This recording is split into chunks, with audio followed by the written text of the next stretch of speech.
Hello, नमस्कार दोस्तों। हम हमारा पीएनएल देखेंगे, उसके बाद में हम कल के दिन कैसे काम कर सकते हैं वो देखेंगे। उससे पहले मैं आपको डिस्क्लेमर दे दूं, ये वीडियो मैं सिर्फ एजुकेशन पर्पज के लिए बना रहा हूँ। अगर आपको ट्रेडिंग करना हो तो पहले अपने फाइनेंशियल एडवाइजर से एडवाइजर हो। मैं सेबी रजिस्टर्ड एडवाइजर नहीं हूँ।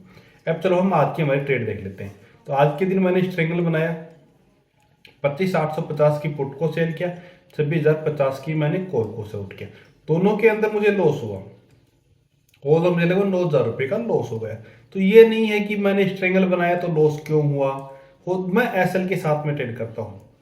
तो एसएल मेरा पहले अप साइड में एसएल हिट हुआ, फिर डाउन साइड में एसएल हिट हुआ, दोनों साइड में एसएल हिट हो गए तो मुझे लॉस हो गया।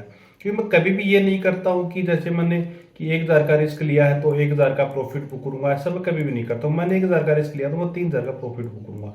उसके लिए मुझे ऐसा रखने आवश्यक होते हैं, क्योंकि मैं दोनों ट्रेड को साथ में रखता हूँ। चलो आज के दिन मैंने जहाँ पे 90 के ऊपर शॉर्ट किए थे, अगर मैं अभी तक रखता तो दोनों में मुझे 20 पॉइंट मिलते।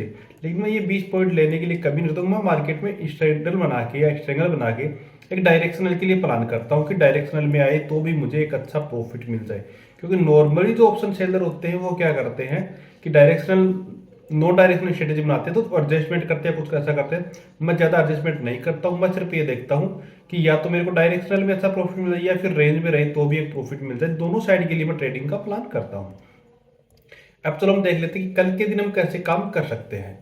क्योंकि लॉस हो चाहे प्रॉफिट हो, ट्रेडिंग में चलते रहते हैं, कभी लॉस तो कभी प्रॉफिट। जैसे आप देखो लास्ट 3 दिन से मुझे लगातार 9,000 रुपये का प्रॉफिट हो रहा था और आज के दिन मेरे 9,000 रुपये का लॉस हो गया। तो कोई दिक्कत नहीं है, मेरे पास 2 दिन का फिर भी प्रॉफिट अभी बचा हुआ है।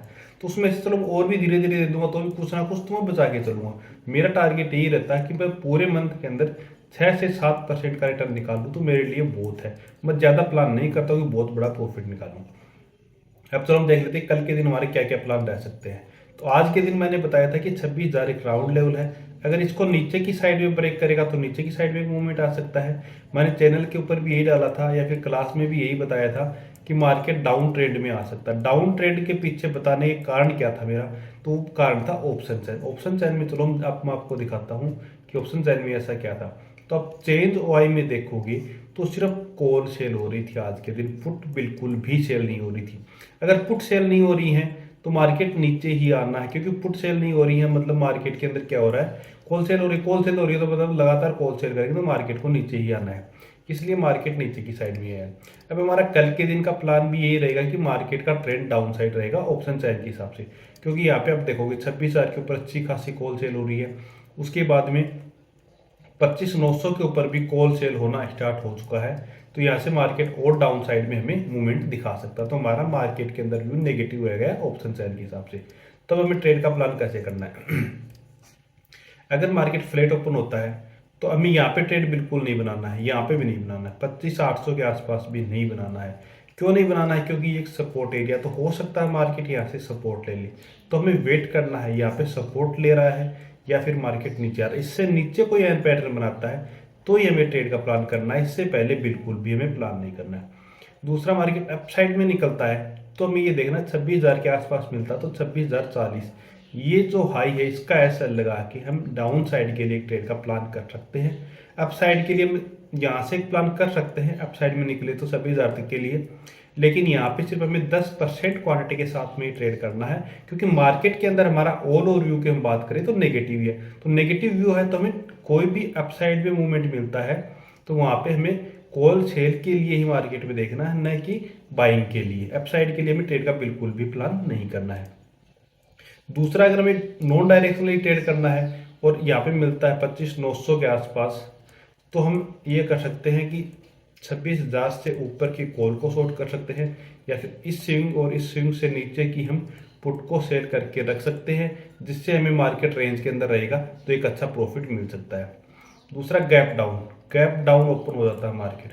गैप डाउन भी अब मैं ये मानता हूँ कि अगर 25,700 के आसपास ओपन हो जाता है तो यहाँ से मार्केट में एक रिवर्सल अप साइड में देखने को मिल सकता है। वो मिलने के पीछे का कारण यही है कि यहाँ पे देखो ये सपोर्ट अच्छा खासा है, तो यहाँ तक आएगा तो यहाँ से एक बार सपोर्ट, लेकिन लगभग ये गैप फील करने तक आ सकता है। इसके बाद में वापस से सेलिंग आ सकती है। तो सिर्फ यहाँ पे हम थोड़ा कॉल की साइड में ट्रेड बना सकते हैं या फिर पुट की पोजीशन को सेल कर सकते हैं। इस तरीके का हम यहाँ पे प्लान कर सकते हैं। अब चलो सेंसेक्स को भी हम देख लेते हैं कि सेंसेक्स के अंदर हमारा क्या प्लान रह सकता है।